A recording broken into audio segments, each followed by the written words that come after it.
Après, justement, de ce président irresponsable en 5e République qui décide tout seul, et je pense qu'il y a un rejet très profond dans le pays de sa politique. La question, c'est comment on prépare l'après. Mon mouvement s'appelle l'après. Ouais. C'est un jeu de mots, l'Alliance pour les Républiques écologistes et sociales, mais il faut aussi préparer l'après. L'après Macron, l'après Ouais. montée de l'extrême droite, l'après 5e République. Voilà ce à quoi je travaille. Et moi, je travaille au-delà des vœux crépusculaires d'Emmanuel Macron, qui ne nous a rien vraiment annoncé, si ce n'est qu'il restera, sous-entendu, Le projet de loi sur l'interdiction des réseaux sociaux pour il les en moins a de pas 15 ans. parlé, il en a pas parlé. Si, il y a un projet de loi qui va être déposé, il en a parlé, c'est Il a un projet qui est assez concret. Le projet fin de vie, il veut aller au bout du parcours législatif. C'est sa faute si, à cause de la dissolution, on n'a pas pu avancer. Je suis un fervent soutien du projet fin de vie. Je suis pour qu'on fasse attention, évidemment.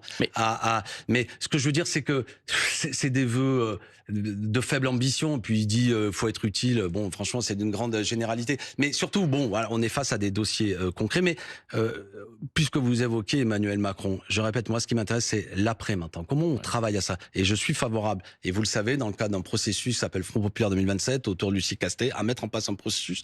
Moi, je donne un point de vue d'homme de gauche et écologiste pour une candidature unique, commune, à la prochaine élection présidentielle, parce que la menace d'une victoire de l'extrême droite est sur la table, et l'idée que je me fais du pays de la République ne souhaite pas que ce soit l'extrême droite qui l'emporte. Vous êtes pour une primaire à gauche.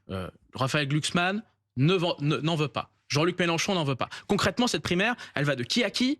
Et surtout, quand elle aura lieu? Déjà, elle est ouverte à tous, à gauche, dans mon idée. Marine Tondelier, la candidate des écologistes. Marine Tondelier, Clémentine Autain, François Ruffin ont déjà dit qu'ils souhaitaient y participer. Je suis pour que ça s'élargisse. Les communistes, Olivier Faure. Les communistes feront un conglomérat de gens. Les socialistes, évidemment, mais ils sont partie prenante de ça. Fabien Olivier Faure l'a déjà dit. Moi, je lance l'invitation. Olivier Faure, Boris Vallaud, Pierre Jouvet, tous ces gens. Ils sont capables d'être président de la République, pardon?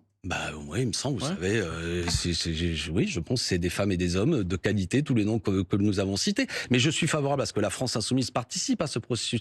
Qu'on comprenne bien. En 1996, vous savez, en 2016, j'ai écrit un livre, j'étais contre les primaires. Parce qu'à l'époque, c'était quoi la situation? La gauche rassemblée faisait 44%. L'extrême droite n'avait jamais été au second tour. Aujourd'hui, la gauche rassemblée fait 29%. Ça fait 2 fois que Marine Le Pen est au second tour et qu'elle progresse. Donc, il faut changer de stratégie. Quand vous voyez LFI, qui a quasiment un candidat quasi déclaré, Jean-Luc Mélenchon, qu'ils ont un programme qui est dévoilé, qu'ils ont une machine qui est bien huilée, et vous l'avez connu parce que vous étiez à la France Insoumise avant d'être poussé vers la sortie. Est-ce que vous n'êtes pas un peu en retard quand même par rapport à Jean-Luc Mélenchon? Non, je crois pas, parce que c'est quoi l'intérêt? C'est comme Raphaël Glucksmann. Tout ça, à ce stade, si on prend le critère, vous avez cité des sondages, personne gagne. Il y a quand même un sujet.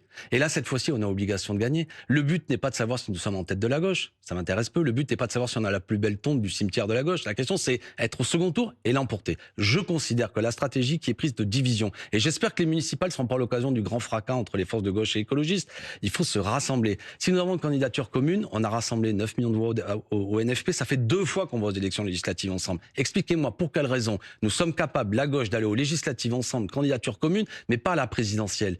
En 2016, j'avais fait un bouquin qui s'appelait Le piège des primaires. Aujourd'hui, ce qu'on subit, c'est le piège du présidentialisme. C'est que vous avez des gens qui pensent qu'à eux tout seuls, ils vont régler le problème. À eux tout seuls, ils vont écraser. Oui, c'est un obstacle. Donc, il faut des primaires. Pourtant, pourquoi ne pas se rallier à Jean-Luc Mélenchon si, par exemple, projetons-nous, il était au plus haut dans les intentions de vote d'ici septembre, ou même à 2 mois ou 3 mois du premier tour? Est-ce qu'il ne faudrait pas se rallier devant le meilleur des candidats?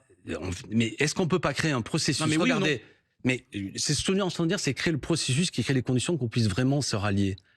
C'est-à-dire que la stratégie, le profil de candidature soit discuté un minimum collectivement. Le piège du présidentialisme, c'est de dire ralliez-vous à un homme, mais autour de quelle stratégie, pour faire quoi? Est-ce que la stratégie actuelle, je parle celle actuelle, pas de celle de 2017 ou celle de 2022 de Jean-Luc Mélenchon, permet de gagner l'élection présidentielle? Pour ma part, j'ai un doute. Quand j'ai voulu poser ce débat, j'ai été exclu de la France Insoumise. Si vous voulez faire un grand mouvement majoritaire, il faut quand même qu'un minimum la gauche, dans sa réalité, soit représentée. Jean-Luc Mélenchon, puisqu'on parle de lui, avait dit que les européennes allaient être le premier tour de l'élection présidentielle et que c'est en fonction du rapport de force qu'on verrait.